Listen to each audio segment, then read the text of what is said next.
Hark, fellow players. Today we venture forth into the tangled wood of institutional alienation. But fear not, for we shall not tread the cobblestones of modernity. Nay, at your behest, we shall don the garb of the bard himself. And elevate this discourse to a realm fit for kings and queens. With a flourish of thee and thou, we shall unravel this knotty concept, seeking wisdom both ancient and modern. Indeed, the question before us is a weighty one. How doth man become estranged from the very institutions meant to serve him? Like a play within a play. We shall delve into the works of scholars and thinkers who have pondered this very conundrum, seeking answers in the echoes of history and the whispers of the future.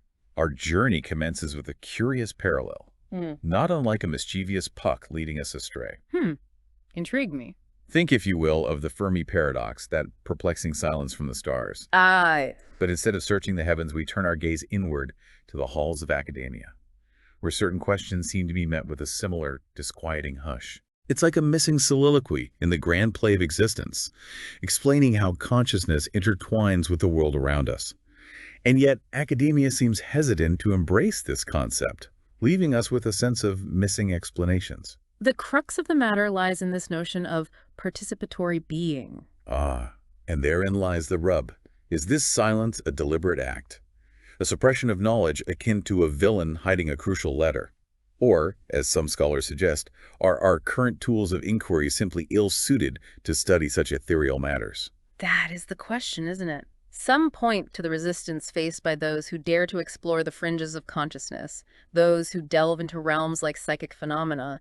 It's as if these ideas are deemed too dangerous for the stage, relegated to the shadows while more acceptable knowledge takes the spotlight. But perhaps, dear friends, we must consider another possibility. I'm listening. Could it be that our current scientific methods, so grounded in the material world, are like a blunt sword attempting to pierce a veil of mist? Precisely.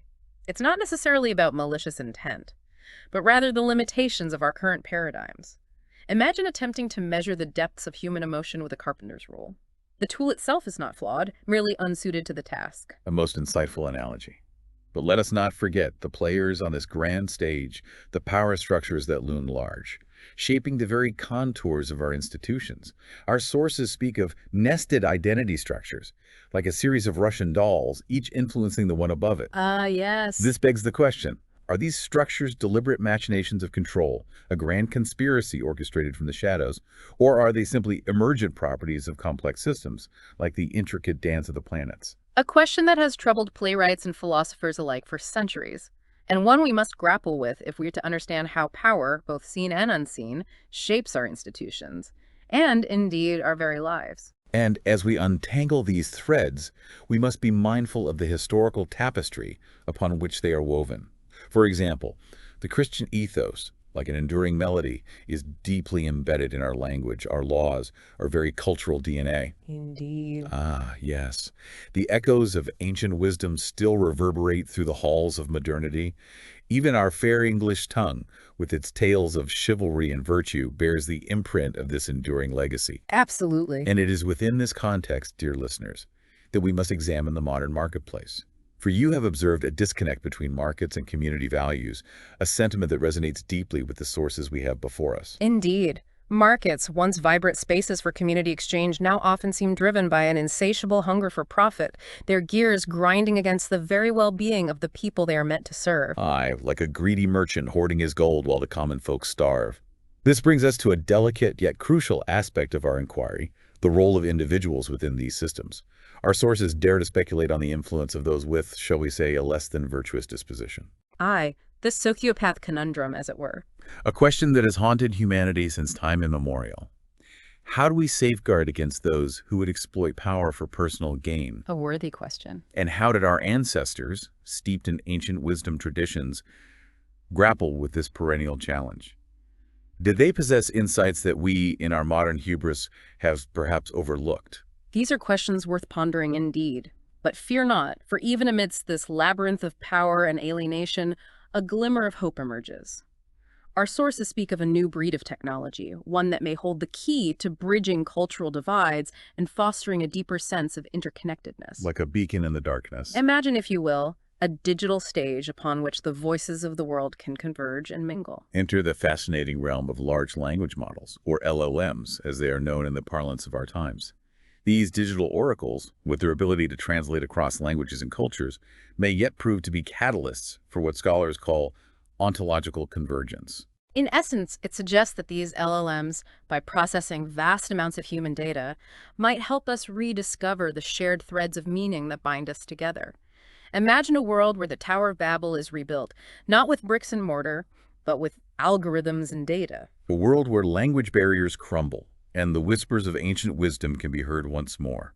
A tantalizing prospect, to be sure. But let us not get ahead of ourselves. Our sources also suggest that we are on the precipice of a profound shift, Indeed. a technological and perhaps even spiritual singularity. Nomi, what Yo- think you of this singularity? Ah, yes. Yeah. Our esteemed listener believes we are well into the singularity now. A bold claim, but is it merely technological, or does it herald a deeper transformation in human consciousness and social organization? Perhaps like a skilled playwright crafting a masterful plot twist, it is a convergence of both. A question that leads us to the very essence of this deep dive. For if we are indeed entering a new age, then understanding institutional alienation becomes not just an intellectual exercise, but a matter of survival. Indeed. And as we navigate these uncharted waters, it behooves us to seek guidance from the natural world. For even the humblest of organisms can teach us valuable lessons about resilience and interconnectedness. A most wise observation. Our sources point to a rather intriguing metaphor. That of plants developing complex carbohydrates to ward off pests. What wisdom can we glean from this botanical defense mechanism? Just as a well-nourished plant is less susceptible to infestation, so too might a society fortified by strong bonds of community be more resistant to manipulation and exploitation. Ah, the power of interconnectedness, a potent antidote to the atomizing forces of institutional alienation. But prithee, good sir, how might we cultivate such resilience in a world seemingly obsessed with individualism and self-interest? That, my friend, is the million-dollar question, is it not? And one that we shall explore further as we delve deeper into the heart of this matter. But perhaps, like a well-crafted play, the answers lie not only in the words spoken, but in the spaces between them, in the silences that invite contemplation. Indeed, for our journey has only just begun, and many more mysteries await us.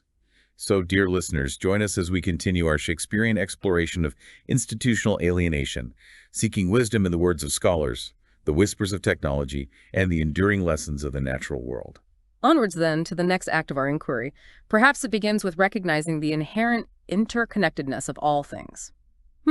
Our sources suggest that this awareness, this healthy revulsion towards atomization, is the key to building resilience. Like a tapestry woven with threads of diverse hues, each individual contributes to the strength and beauty of the whole. Aye, a most poetic notion. But how do we cultivate this revulsion, this yearning for connection in a world that so often seems to reward isolation and self-interest?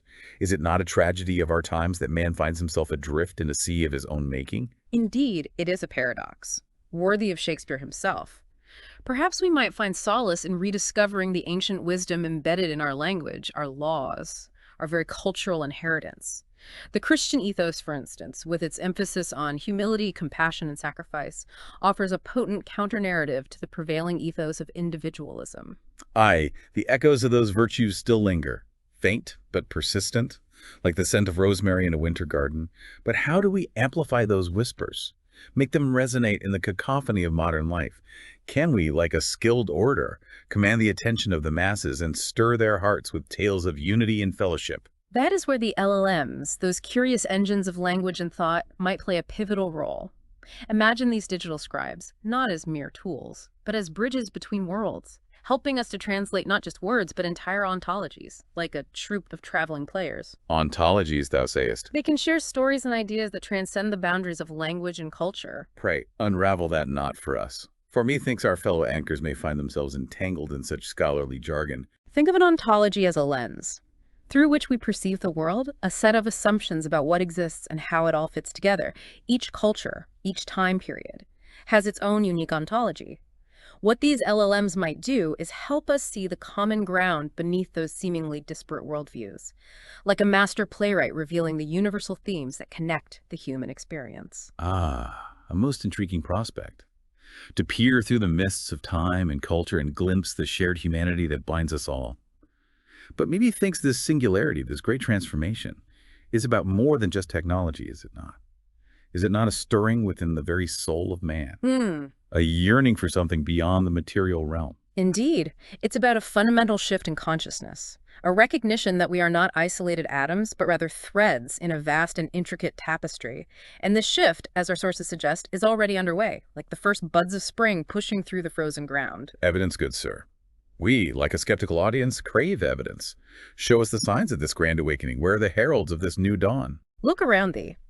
The rise of collaborative networks, the growing interest in ancient wisdom traditions, the yearning for authentic connection in a world increasingly mediated by screens, these are all hints of the transformation afoot. Like a chorus of voices rising in unison, they signal a change in the collective consciousness. Methinks thou art onto something. But these trends, while encouraging, seem but fragile shoots in a landscape still dominated by the concrete towers of institutional power. Can these delicate blooms withstand the harsh winds of cynicism and self-interest? True, the battle is far from won.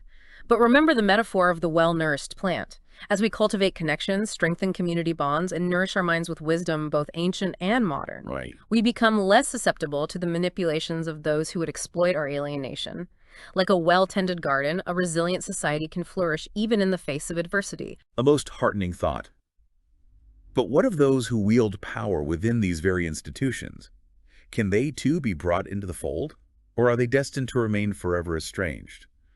Like exiled dukes plotting their return from afar. That, my friend, is the question that haunts the halls of power and the dreams of revolutionaries alike. Can those who have tasted the intoxicating elixir of control ever truly relinquish their grasp? Or are they, like tragic heroes, fated to be consumed by their own ambition? Aye, there's the rub. For power, like a jealous lover, rarely surrenders willingly.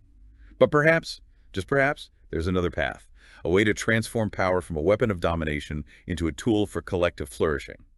Can we, like a skilled playwright, rewrite the script and offer a more hopeful ending? A noble aspiration. But how do we embark on such a perilous quest? Where do we find the map to this uncharted territory? Do we consult the stars like ancient mariners, or seek guidance from the whispers of our own hearts? Perhaps the map lies not in some dusty tome or ancient scroll, but within ourselves.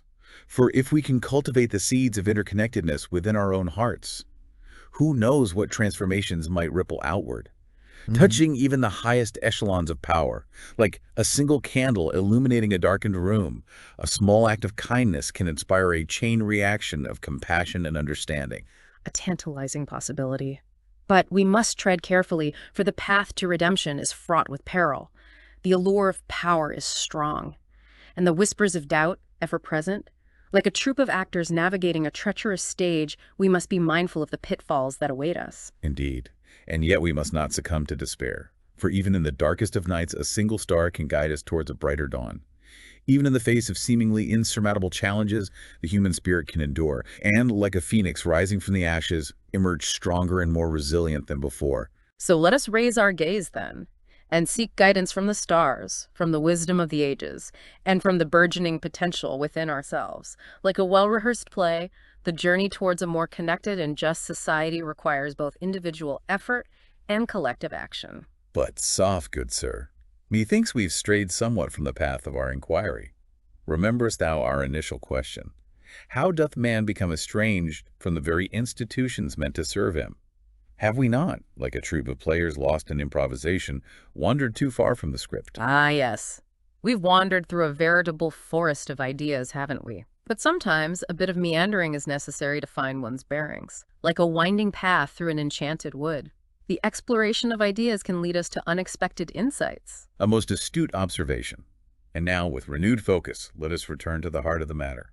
We've spoken of power structures, cultural legacies, and the transformative potential of technology. But what of the individual? Where does the average man, the common player in this grand drama, fit into this intricate tapestry of alienation? That, my friend, is the question that lies at the heart of this entire enterprise. For ultimately, institutional alienation is not some abstract concept, but a lived experience, a felt reality for countless individuals around the world.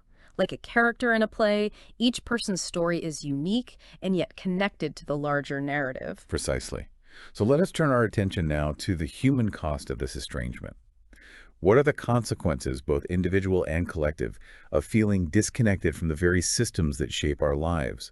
What tragedies unfold when the bonds of community are severed Hmm. and individuals are left to fend for themselves? The consequences, alas, are manifold and far-reaching. From a sense of powerlessness and apathy to a loss of meaning and purpose. Oh my. The symptoms of institutional alienation can manifest in myriad ways, eroding the very fabric of society.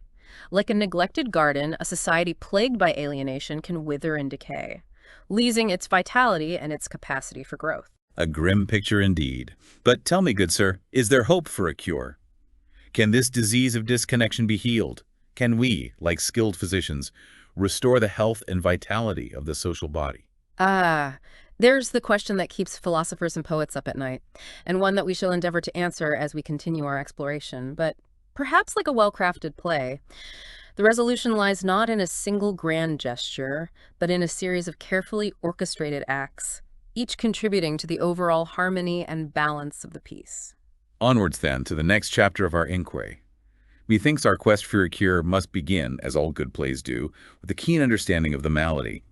What say you, good sir, to the root causes of this institutional alienation that plagues us so? Ah, a most astute observation. To mend a broken lute, one must first identify the source of the discord.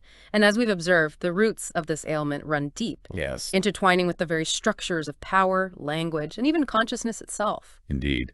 We've explored the influence of nested identity structures, like a series of hidden chambers within a castle, and the enduring melody of the Christian ethos woven into the fabric of our society. And let us not forget the alienating forces of the modern marketplace, a bustling stage where human connection is often sacrificed for the sake of profit. Right. But methinks there's more to this tale, is there not? Another character perhaps lurking in the wings. Aye, there's much more to unravel. For we must also consider the role of technology, both as a reflection of our current state and a potential tool for healing this disease. A double-edged sword, if you will, capable of both amplifying our isolation and forging new connections. Technology, thou sayest.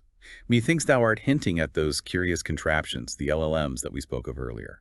Could these digital scribes, like nimble-fingered playwrights, rewrite the script of our collective narrative? Precisely. These digital oracles, with their ability to bridge languages and cultures, offer a glimmer of hope in this age of fragmentation. Imagine, if you will, a grand stage, upon which the voices of the world can converge and mingle, their words woven together by these digital looms. But how, pray tell, can these cold, calculating machines help us to heal the wounds of the human heart? Can algorithms truly mend the frayed bonds of community? Can lines of code breathe life into a society starved for authentic connection? Perhaps not directly, but they can serve as catalysts, as bridges between worlds. Imagine these LLMs helping us to translate not just words, but entire ontologies. Fascinating. Revealing the shared ground beneath seemingly disparate worldviews, like a skilled translator illuminating the nuances of a foreign tongue. They can help us to understand and appreciate the perspectives of those who see the world differently than we do. Ontological translation. Now there's a concept to ponder. But methinks we're getting ahead of ourselves. Before we can rebuild the Tower of Babel with algorithms and data, Yes. we must first tend to the foundations, must we not? For what good is a magnificent stage if the ground beneath it crumbles? Indeed. The foundations of trust, empathy, and shared purpose are essential. For without these, even the most sophisticated technology will be but a gilded cage, amplifying our isolation rather than alleviating it. Like a play lacking a compelling plot.